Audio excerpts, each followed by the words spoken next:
His ex returned with a baby, but the Japanese Yakuza boss froze. When the child reached for him, Kenji Yamamoto had not let another human being touch his face in 23 years. Not his mother during her final illness, when she lay in the hospital bed with her papery skin and trembling hands, reaching for the son who had already chosen violence over presence. Not the woman he loved when she begged him to let her in, when she stood in their apartment with tears running down her face and asked him to simply touch her cheek, to acknowledge that there was still something human beneath the suits and the scars and the carefully constructed indifference. So, when a 3-year-old boy he had never met reached up with a small open hand and placed his tiny palm against Kenji's scarred cheekbone, something inside the most feared man in Osaka shattered without making a sound. The boy's name was Hideo. He had his mother's dark, expressive eyes, the kind that seemed to see through carefully maintained facades. But as Kenji would later understand, he had inherited something far more dangerous from his father,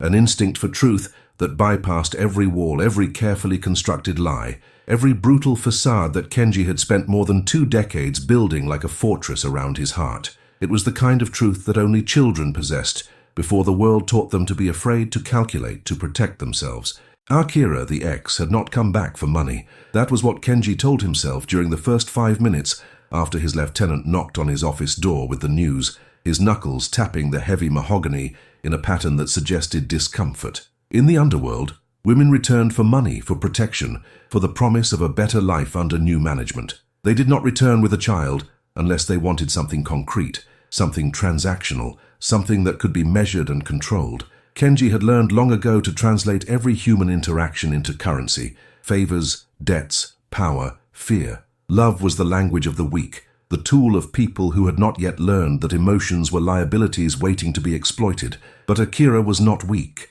That was the first problem, and it meant nothing was going according to the pattern Kenji had memorized. She had left him 8 years ago after he had made his choice. The organization or her. He had chosen the organization without hesitation, without a moment of doubt. It was not a difficult choice at the time, not for a man like him. The Yamamoto family was ascending into unprecedented territory. His rivals were fracturing under pressure from his strategic moves. He was being groomed to take complete control of operations across 3 prefectures, expanding their reach into manufacturing, real estate, and finance. Akira had asked him to walk away, to disappear with her to the quiet mountains of Nagano, to build something honest and real and small. He had laughed at her, a laugh that still echoed in his memory with the sound of cruelty. Then he had walked out of their apartment and did not come back for 6 months. When he finally returned, she was gone. The apartment was empty except for the furniture he had purchased. She had left nothing but a letter in perfect handwriting placed on the kitchen counter, weighted down by a teacup. It did not beg. It did not threaten. It did not try to manipulate or control. It simply said she understood his choice, and she was releasing him from any obligation toward her. She hoped he would find what he was looking for in the pursuit of power. She hoped it would be enough to fill the space inside him that was growing darker with each passing day. She signed it with her name and nothing else. No love, no regret, no signature of the person they had been together. Kenji had burned the letter that same night, watching the paper curl and blacken in the kitchen sink, but the words had burned themselves into his memory in a way that physical fire could never erase. He had then spent the next 8 years trying to forget that it had ever existed, burying himself in work so completely that sometimes he would forget to sleep, would be found by his assistants at 4 in the morning, still reading reports, still making decisions, still climbing higher into the structure of a criminal empire that demanded everything and gave nothing in return except the illusion of permanence. The office was on the 32nd floor of a gleaming building in the heart of Osaka's Dotonbori district, a place where the neon never truly dimmed and the river reflected 1,000 colors in the darkness below. Floor-to-ceiling windows provided a view that felt like ownership. The entire city spread out like a map of territory that had been conquered and subdivided. Kenji sat at a desk made of Italian marble and American mahogany, materials that cost more than most people's annual salaries combined. He wore a suit that had been tailored in Milan by a craftsman who worked only for the wealthiest men in the world. His knuckles bore the marks of his initiation, the burned skin where the ceremonial incense had been pressed years ago as he pledged his life to the Yamamoto family, a mark that no amount of healing could fully erase. His lieutenant, Takeshi, stood by the heavy door with his hands folded in the patient, respectful posture of a man who had learned long ago how to deliver bad news. Takeshi had been with him for 11 years and had learned to read the nearly imperceptible micro-expressions on Kenji's face, the slight tightening around his eyes that meant he was experiencing something close to emotion. He knew that whatever was coming next would not be good, would not fit into the orderly world that Kenji had constructed. "She is in the lobby," Takeshi said quietly, his voice barely disturbing the soundproofed silence of the office. "With the child. I told the security team to hold her, but she said she would wait. She said it was important. She was very calm about it, very certain that you would come down." "Turn her away," Kenji said. He did not look up from the papers in front of him, maintaining the facade of complete absorption. The papers were meaningless. A property dispute in Kobe, a gambling house that needed new management, money laundering routes that needed updating. All of it was dust compared to the fact that Akira was in his building and she had brought something with her that could unravel everything. "She said you would say that," Takeshi continued carefully, reading from the memory of their conversation. "She asked me to give you a message. She said, 'Tell him the boy has been asking about his father for 2 years now. I have told him nothing but that his father was away. I have protected him from the truth, but I cannot lie anymore. I came here because he deserves to know. He deserves the truth, even if it is complicated." Kenji's hand froze mid-motion. The pen he was holding touched the paper but did not move, suspended in a moment of absolute stillness. The words hit him like a physical blow, knocking loose something he had sealed away so completely that he had almost managed to forget it existed. "She also said," Takeshi added with careful precision, "that she is not asking for anything. She said she will wait in the lobby for 5 minutes. After that, she will take the boy and leave. She said if you want to know him, you will have to come down." The elevator ride to the lobby took 43 seconds. Kenji counted each one, a habit of control that went back to his childhood, when counting had been his way of managing fear. He had built himself into a man who did not experience surprise, who did not experience fear, who moved through the world with the certainty of a person who understood every angle and had already calculated every possible response. He had trained himself to be immune to disruption, but as the elevator descended through the floors of his own building, his heart was moving at a speed he could not control, beating against his ribs like something trapped and desperate to escape. She was standing by the window when the elevator doors opened. She looked different. Her hair was shorter, cut close to her head, in a practical style that said she had stopped dressing for anyone's approval. There were lines around her eyes that had not been there before, the kind of lines that came from years of worry and single parenting and making difficult decisions alone. But she moved the same way, with that quiet grace that had once made him want to burn his entire life down just to have the right to touch her, without the weight of the organization pressing down on them both, without the guilt of choosing power over presence. The boy was holding her hand. He was small, with dark hair that stuck up at odd angles like he had just woken up, or like he never let anyone brush it down properly. He was wearing a blue sweater with a small hole in the elbow and carried a small stuffed rabbit that looked well loved, its fur worn soft by constant contact with small hands. When he saw Kenji, he did not hide behind his mother's legs the way normal children do when faced with a stranger. He simply stared with an expression of intense, unwavering curiosity, as if he was trying to see something hidden underneath the surface of this man's face. "Kenji," Akira said. Her voice was steadier than he had expected, though he could see the slight tremor in her hands that belied her calm exterior. "Thank you for coming down. I know this is unexpected." He did not respond. He was looking at the boy's face, searching for some piece of himself that he could identify and therefore dismiss as coincidence, some genetic marker that would make this concrete and real and explainable within the framework of his understanding of the world. Some aspect of his own features reflected back at him so he could categorize this as biology rather than destiny. "His name is Hideo," Akira said, and there was a note of significance in her voice, as if the name itself was supposed to mean something to him. "He is 3 years old. He was born on the 27th of November, in a hospital in Kyoto, where I went to be away from here, away from all of this, 9 months and 1 week after Kenji had walked out on their apartment that final time. The math was immediate and brutal in its clarity. 9 months and 1 week, which meant the conception had occurred during one of their last conversations, one of the last times he had been inside her before choosing the organization permanently. He had not been with her in that time afterward. He had been with other women, women who understood that they were temporary, who did not ask questions about his heart or his future, or his capacity to be anything other than what the organization was making him. But the women themselves did not matter. The mathematics was the only thing that was real. But mathematics was not the point. Mathematics had never been the point, ever. "Why are you here?" he asked. His voice sounded strange to his own ears, rougher than usual, as if something inside him was breaking, and that breakage was audible in the way he formed words. "If you wanted money for the child, you could have contacted my attorney. There are protocols for these things." "Because he deserves to know who you are," Akira said, and he heard the weight of conviction in her words. "And because I have been lying to him. I told him his father was away on important business. I told him his father was very busy and very important. I told him his father loved him, but was needed elsewhere. And now he is old enough to start asking harder questions. Questions I cannot answer with simple stories.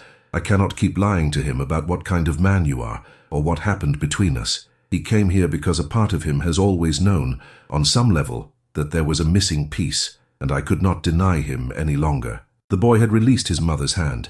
He was walking toward Kenji now with the unself-conscious confidence of a small child, the kind of fearless movement that only occurs before the world has taught children to be cautious, to doubt, to fear rejection. He was moving through the lobby as if he did not realize he was walking into the presence of a man whose reputation preceded him so powerfully that some of his own subordinates would flinch when this man looked at them directly for more than a few seconds. Hideo stopped a few feet away from Kenji. He tilted his head, studying the man's face with an intensity that felt almost painful in its clarity. "Are you my father?" he asked. His voice was small and clear, cutting through all the elaborate structures of power and fear and money that surrounded this moment like cutting through paper with a knife. Kenji could have denied it. He could have had Takeshi escort them out of the building and ensure they were never permitted to return. He could have arranged for them to disappear into the kind of safety that money and power could purchase, a safety that would keep them far away from his orbit and the gravity of his choices. He could have simply walked back into the elevator and returned to his office and spent the rest of his life maintaining the fiction that this moment had never occurred. Instead, he said, yes. The word was like a door opening in a wall he had spent his entire adult life constructing brick by brick, sealing every crack, reinforcing every gap. It was the most dangerous word he had ever spoken, and once it was out in the world, he understood with absolute certainty that he could not take it back. Once it was open, he could not close it again. Hideo smiled. It was a small, tentative smile, as if he had been given something precious and was afraid that someone might take it away from him at any moment. It was a smile that contained all the hope and longing of a child who had been waiting for this moment without fully understanding what he was waiting for. Then he reached up with both arms, his small hands climbing the air toward Kenji's face, reaching toward him with the kind of absolute trust that nothing in Kenji's experience had prepared him to receive. Every instinct that Kenji had screamed at him to step back. Touching was vulnerability, closeness was risk. Allowing a child, his own flesh and blood, the evidence of his capacity to create life, even as he was trained to take it, to touch his face, was to invite destruction into the center of his carefully constructed world.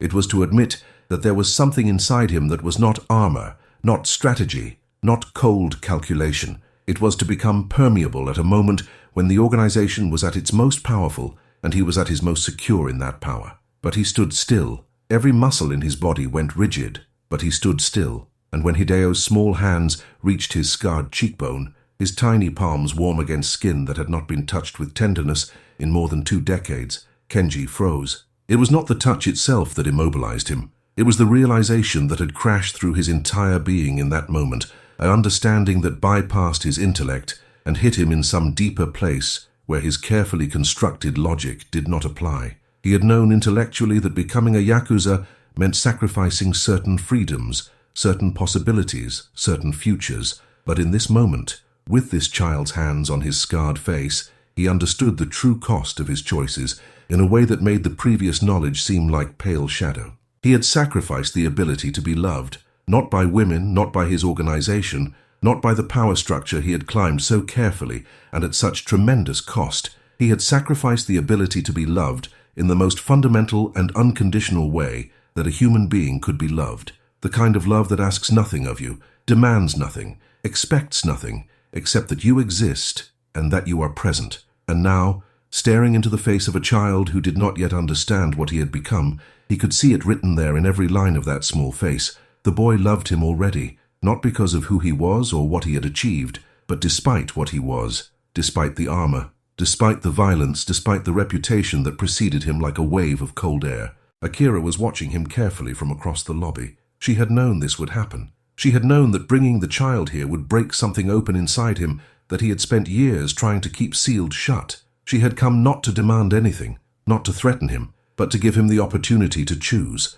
the opportunity that he had not given himself in a very long time. "Can I ask you something?" she said quietly, her voice reaching him across the space of the empty lobby. "When did you decide that love was weakness? When did you convince yourself that the only way to matter in this world was through fear? Because I have been wondering that every single day for the past 3 years, every time I looked at his face and tried to imagine what you must have been like before this world took you apart." Kenji did not answer. He could not. The boy was still touching his face, his small fingers gentle against the scarred tissue, his touch so light it was almost as if he was afraid that the scar would break if he pressed too hard. But he did not pull away, did not diminish the touch. He simply let it rest there, this small hand of connection and acceptance. Over the next 3 months, a transformation began that Kenji never could have anticipated, a shift so fundamental that it seemed to alter the basic structure of his personality. He started to divide his time between the organization and the small apartment in Nagano where Akira had moved with Hideo before they came to Osaka.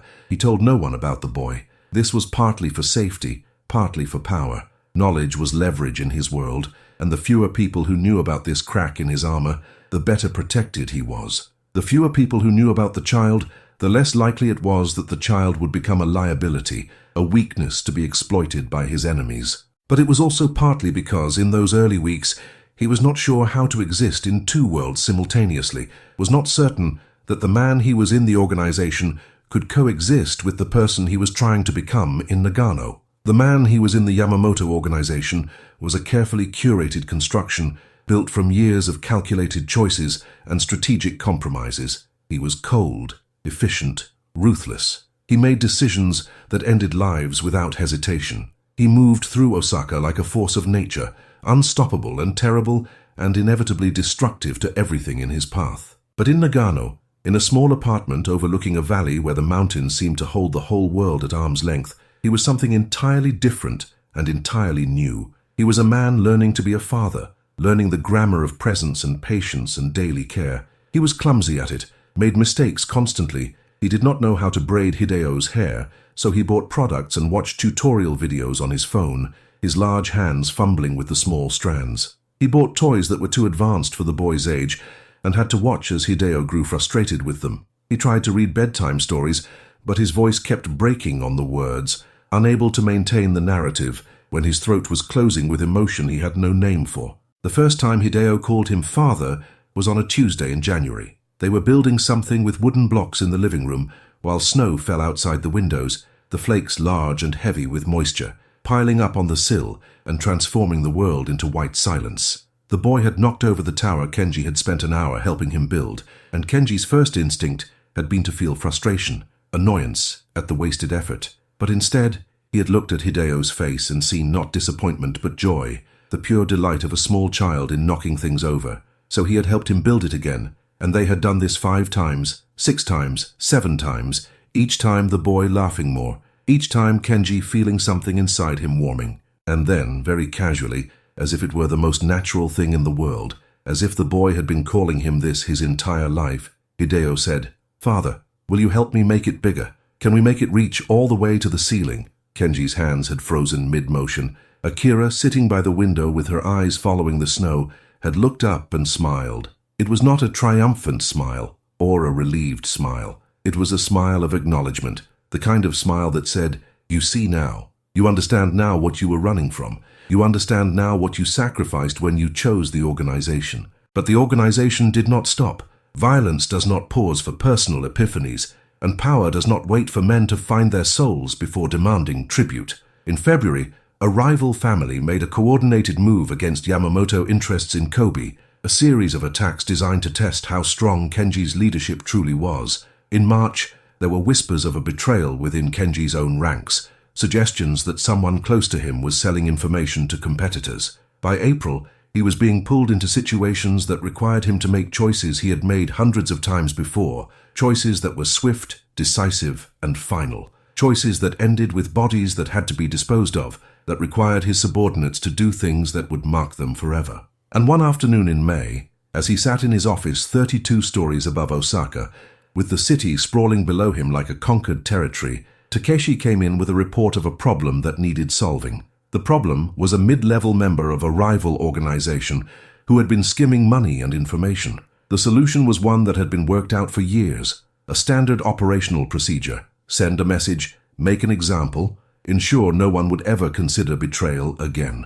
Kenji had authorized hundreds of such solutions without hesitation, without the slightest ripple of doubt or conscience. But this time, before he could stop himself, he thought of Hideo. He thought of the boy sleeping in his bed in Nagano, the small rabbit tucked under his arm. He thought of small hands reaching toward his face. He thought of being called father in that tentative, hopeful way. "Wait," he said, and the word shocked both men in the room. "I want to talk to him first, the man, before we decide." Takeshi's expression did not change, but there was a moment of hesitation, a fraction of a second where his hand paused with the report still extended. This was not how things were done. This was not how Kenji had built his reputation, and deviation from pattern was what got men killed in this world. The man was brought to a secure location, a room on the 20th floor that had been soundproofed years ago for exactly this purpose. His name was Hiroshi, and he was 28 years old, with the soft hands of someone who had not been born to violence. His hands shook as he was brought into the room, and he had clearly been prepared for the worst. Most people brought to this room did not leave it alive. The walls themselves seemed to carry the weight of all the conversations that had happened here, all the last words spoken, all the final moments before silence.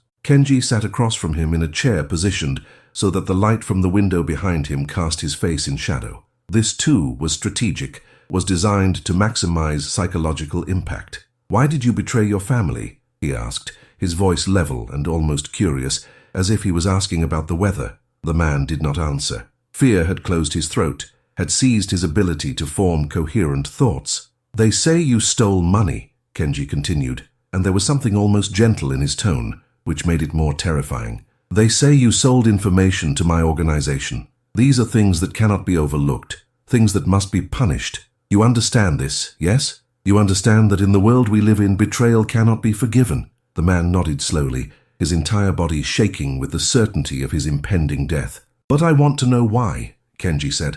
His tone shifted slightly, became less a question and more a genuine inquiry. "Not what. I know what you did.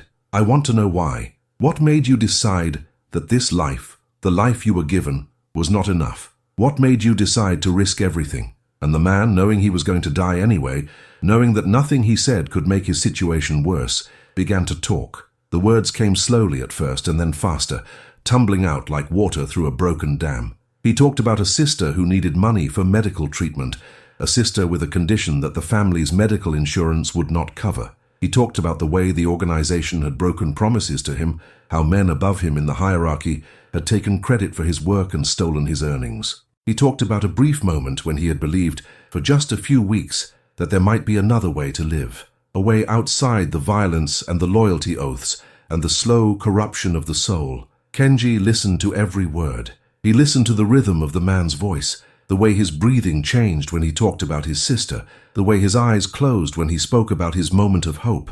And when the man was finished, when there was nothing left to say, Kenji made a decision that would ripple through the Yamamoto organization in ways he could not yet understand. "You will leave Japan," he said. "You will go to South Korea, to a place I have contacts. You will work there, legitimate work, work that builds something rather than destroying it.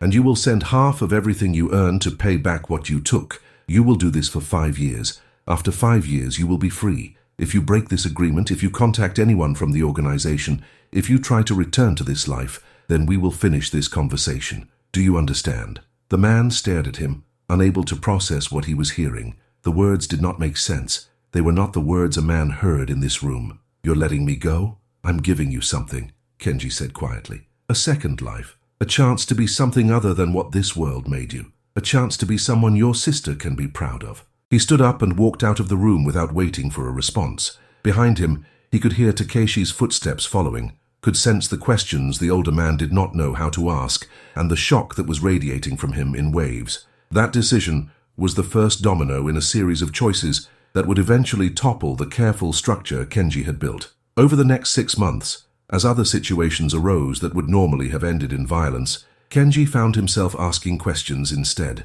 He found himself looking for alternatives, for ways to solve problems that did not require bodies to pile up behind him, that did not require his men to become harder and more distant from their own humanity. He began to see the people he had been trained to manipulate and destroy as actual people, people with families and fears and reasons for what they did. The organization noticed these changes. Some of his subordinates interpreted it as weakness, as the first sign that Kenji was losing his edge, that his power was beginning to fracture. A faction began to form, men who believed that Kenji was no longer fit to lead, that someone younger and more ruthless should take over. By August, there was open talk of a coup, whispers in back rooms and parking garages, coded messages passed between trusted men. The organization was beginning to turn on itself, sensing blood in the water. This was the nature of the world he had built. Power was held only by constant demonstration of willingness to use it. The moment you hesitated, the moment you showed mercy,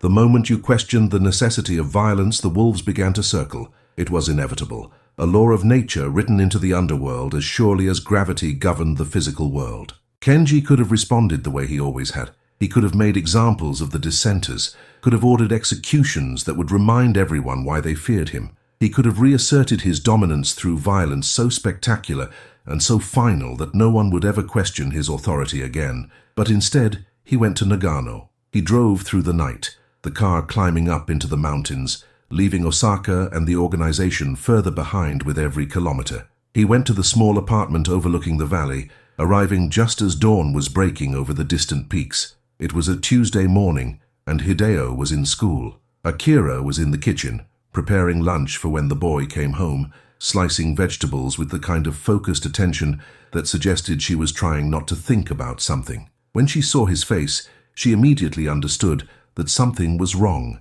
that something fundamental had shifted.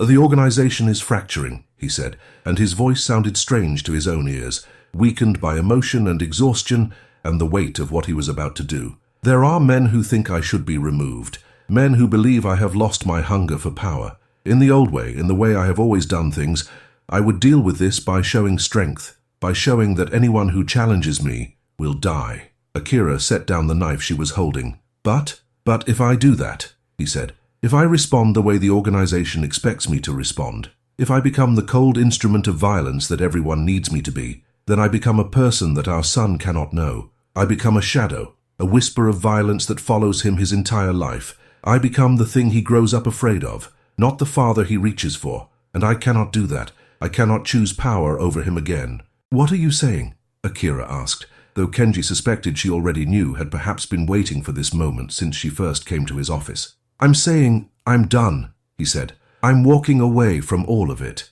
It was 3 sentences. It was the most dangerous decision he had ever made. The next morning, Kenji called a meeting with the leadership of the Yamamoto organization. He announced his retirement, stated it simply and without apology or explanation. He transferred his authority to Takeshi, who accepted the position with the mixture of honor and grief that such a transition required. He signed documents that gave away everything he had built, the businesses, the territories, the financial networks, the power that had consumed his entire adult life and shaped him into something barely human. Some people thought he was dying, that he had received a terminal diagnosis and was trying to put his affairs in order before the end. Others thought he had gone insane, that something in his mind had fractured under the weight of years of violence and hard decisions. A few men tried to stop him, tried to convince him that walking away from the Yakuza was suicide, that once you were in, you could only leave through death, and that his leaving would mark him as vulnerable, as prey for every enemy he had ever made.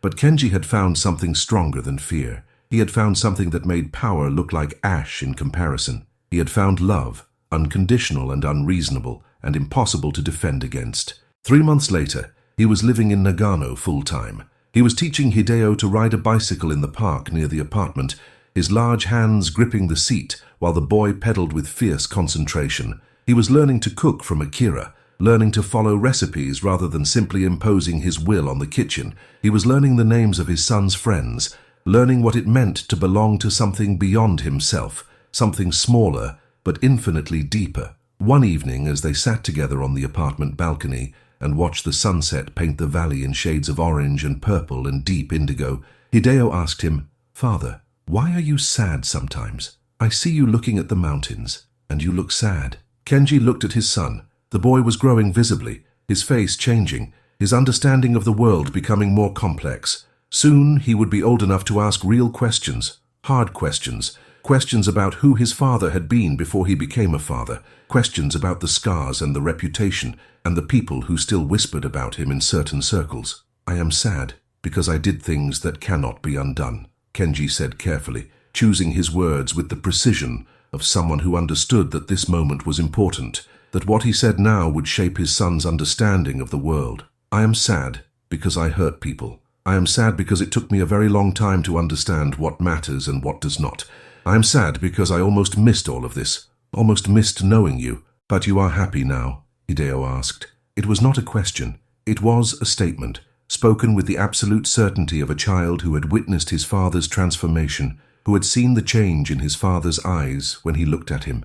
"Yes," Kenji said, "I am happy now." And he realized as he said it that it was true. He was happy in a way that power had never made him happy, happy in a way that fear and control had never approached. He was fulfilled in a way that the entire Yakuza organization could never fulfill him. He had given up everything, the money, the territory, the respect that came from being feared, and gained something that could not be measured or bought or stolen. He had gained the ability to be loved without conditions. Years later, when Hideo was older and began to understand the true nature of what his father had been, he asked about the choice. He asked about the moment when Kenji had decided to walk away from everything. "It wasn't a moment," Kenji told him, and they were sitting on the same balcony watching the same sunset, but something in both of them had changed. "It was a child reaching up with both hands to touch my face. It was the realization that love was not weakness. It was understanding that the only thing worth protecting, the only thing worth fighting for, was not power or money or fear.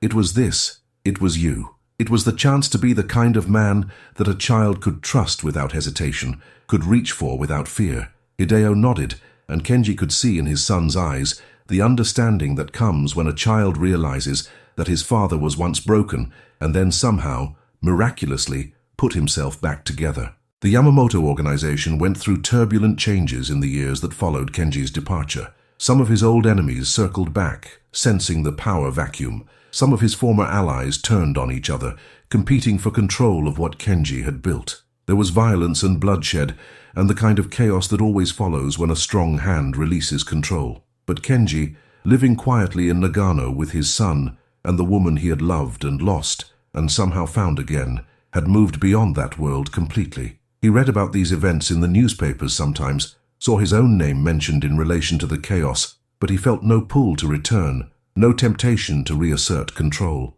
He had learned that the most powerful thing a human being could do was not to dominate others, but to choose tenderness in a world built on violence. He had learned that the greatest strength was not in the fist, but in the willingness to be vulnerable in front of a child, to let yourself be touched, to allow yourself to be loved. He had learned that the walls he had built so carefully were not protection, they were a prison, and he had learned that breaking free from that prison was the bravest thing he would ever do. And every evening, as he sat with Hideo and watched the sun descend beyond the mountains, he found himself grateful for the moment when his son had reached up and touched his scarred face. That moment had not just changed him, it had saved him. It had shown him that even a man who had spent decades building walls of ice could still find his way back to warmth, to love, to the possibility of redemption. And that redemption, he understood now, was the only thing that had ever mattered. This is a fictional narrative. All images and videos were generated by artificial intelligence for entertainment purposes.